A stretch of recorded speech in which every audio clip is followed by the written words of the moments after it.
Hi, I'm Sasha with Philadelphia Barber Company here in Philadelphia. Today I'll be cutting Travis, giving him a low skin fade.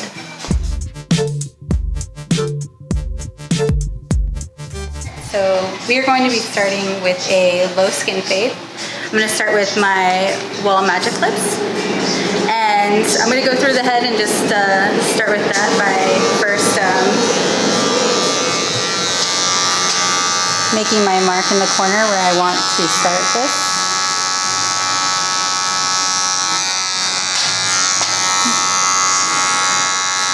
Typically I do upside down just because I like the way that the line works with it, so that I have the spot where I'll be fading up into.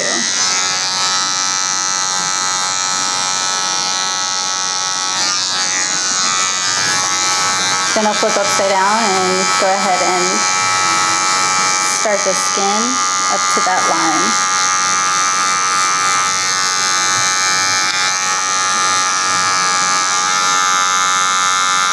It's important to get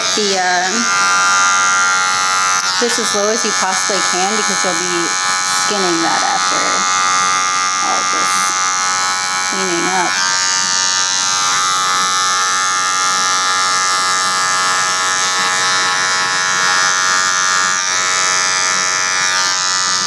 Now I'm going to grab my wall mag. Go through and get rid of any extra hairs.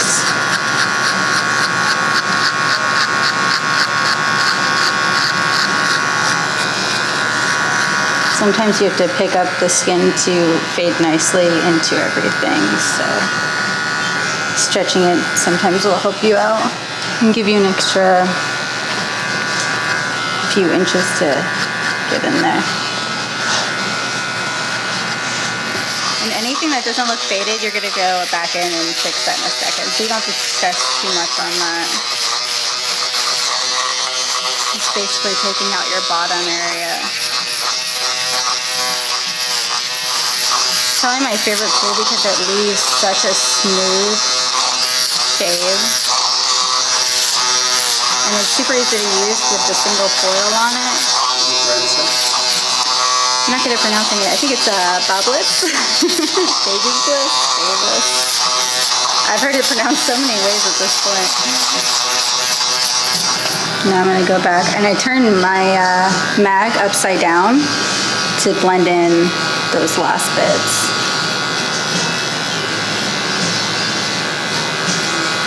It's great with like when you have lighter hair like this to make sure not to go too high because the hair itself already will lighten so easily. And you don't want to cause, like where he wants a low skin fade, you don't want it to look like a high skin fade either. Next I use my cordless wall clippers that are the 100 edition, 100-year edition, 100 anniversary edition. Jesus Christ.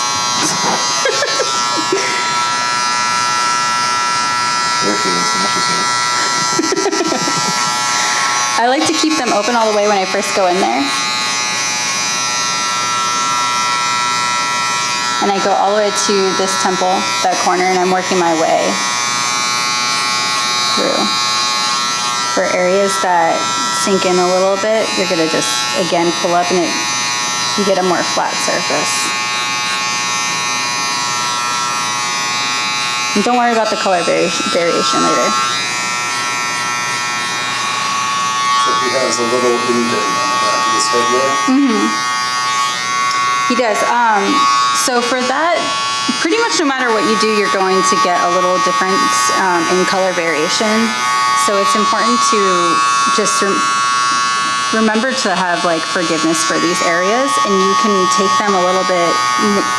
You can close it all the way and go a little higher with it if you want. But I'm going to grab my magic clips in a second for getting rid of this last bit of the line, just because they get a little closer than these ones get.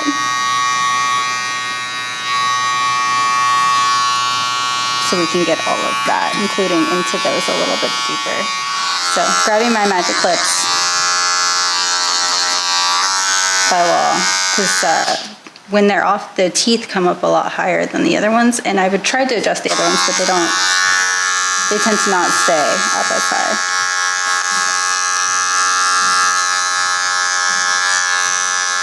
So I'm rocking it just on the corners,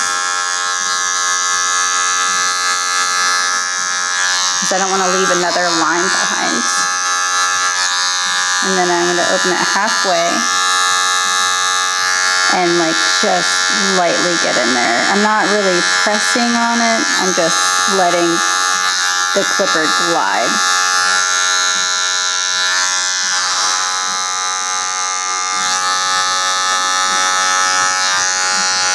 For me, it's so important to finish the skin fade before I go into the rest of the hair. And I've seen other people, like, they'll just do their tiers and then go back and fix everything, but like, I can't concentrate until I get through this. Back at the wall clipper hundreds.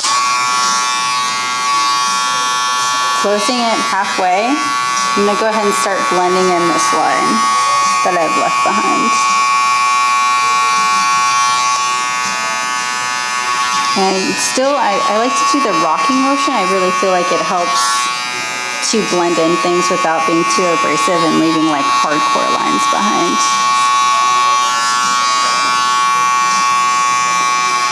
Switching over to my one. I'm also going to close it halfway and continue to do the rock.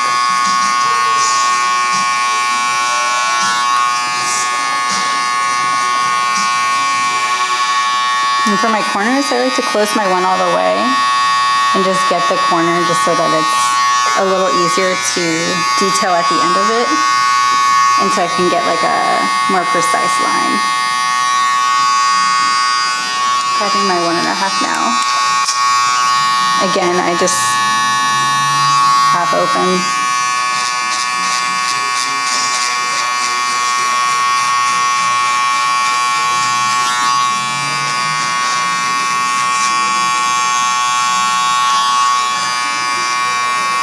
For the cowlick, I don't like to go too deep into the cowlick because I'm going to use my blending shears later to actually blend that instead of using my clipper, so it has more of a natural look. It's quite the cowlick too. It is, but I love cowlicks.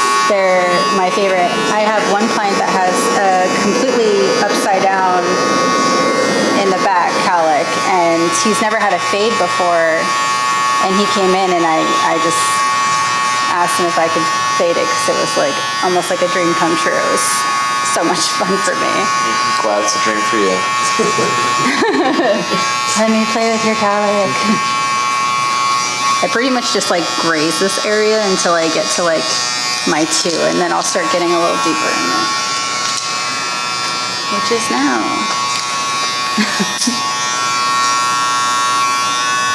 Alright, again, halfway. I'm using just my corner right now because he doesn't like this so abrasive, so I just use my corner to just get rid of that line.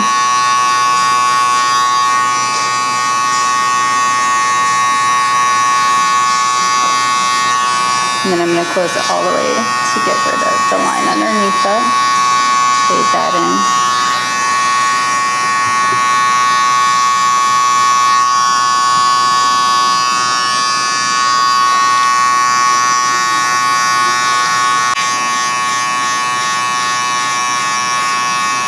Where the cowlick ends up meeting is where I'm going to go ahead and go into, because that's meeting into the fade. So we want to make sure that that looks nicely blended. Going back to the 1.5, just making sure everything's nicely blended.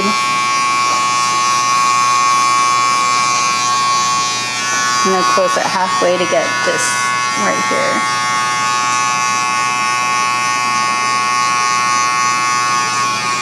And just get rid of those longer hairs. Because he likes to comb this down and put a little bit of pomade, and then Now I'm gonna go through my edges, make my edges look nice.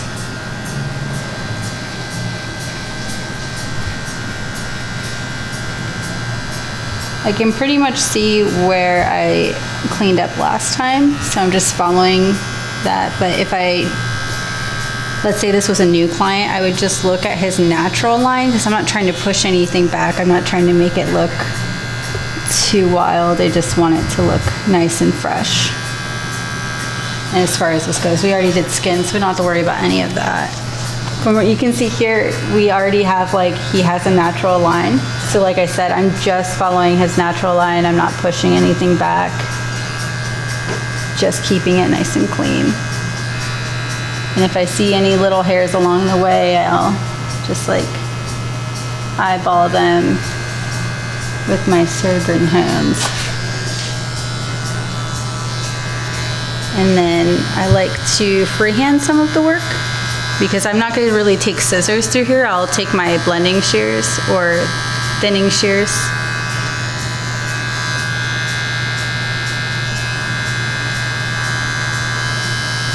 Including back here where the cowlick is, because some of the cowlick actually wants to go this way or this way. Some of it even will try and go that way. So I'm going to go through and just hold his head in place gently. And just grab some of that and then go a little up to get all those unruly ones.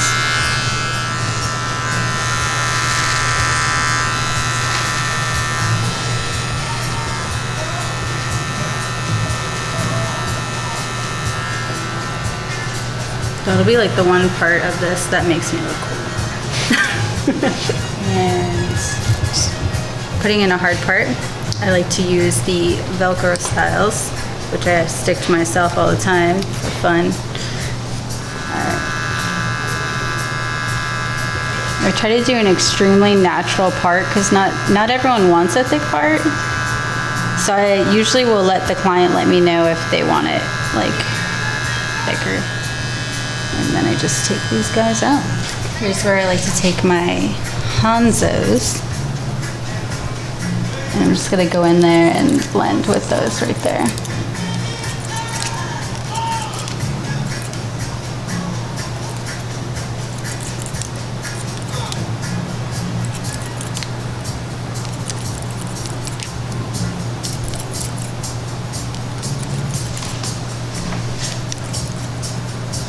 Time to start that top.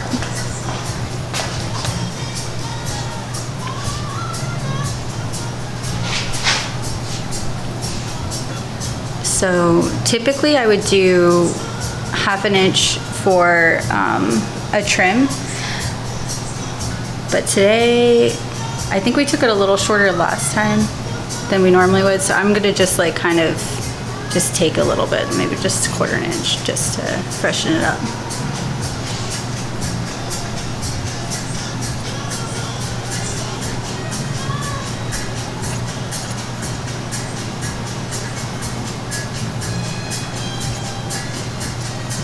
I'm not quite getting to here yet, so we're just gonna skip from here back.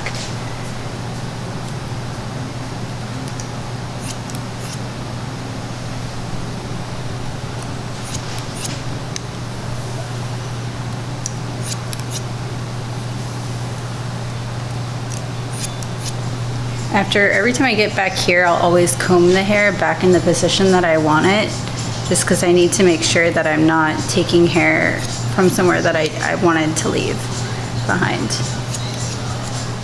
For my corner, I'm just gonna tilt a little bit so he's got something to comb.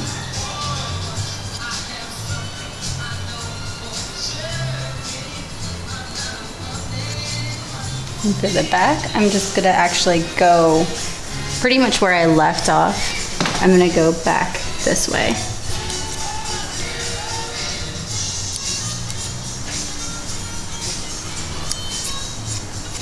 Just getting everything even. And for the unruly cowlick,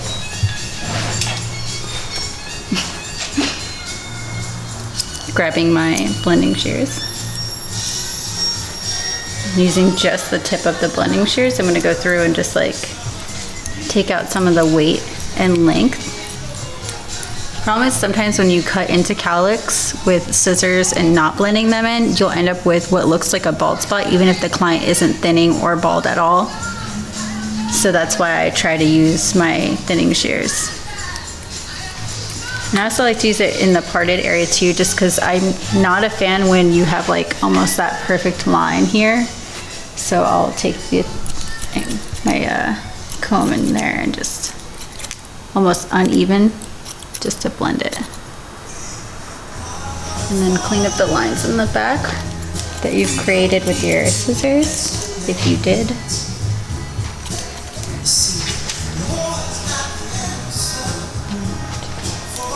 I use my magic clips just because they get a lot closer than everything else. I'm going to start with them open.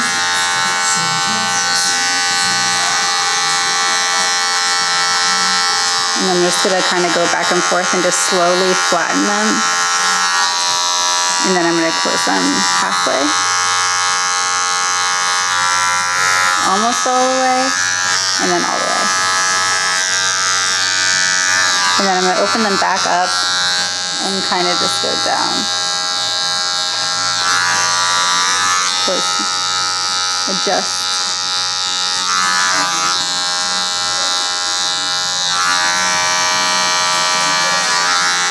And I usually try to pick a part of the ear to match it, so I'm going to go with right here.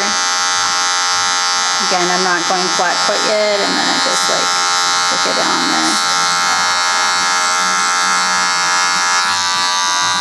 Just halfway.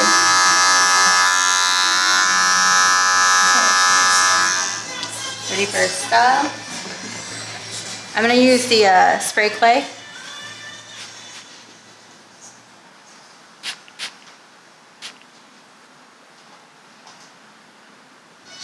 Your hair just falls into shape. It doesn't. But I'm going to say it's the cut. So great.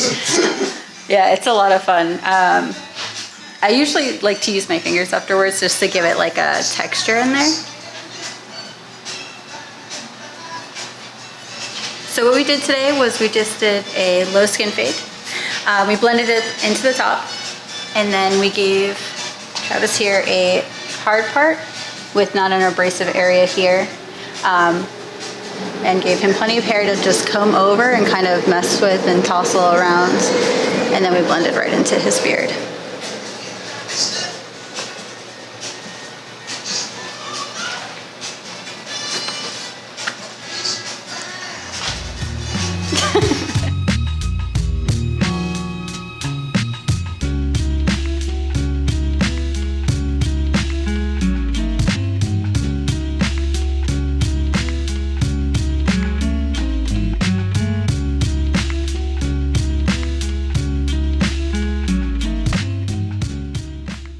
Thanks for watching this video. Beardbrand has launched a private community called The Alliance. It's for men who are looking to invest in themselves and who are looking to keep on growing.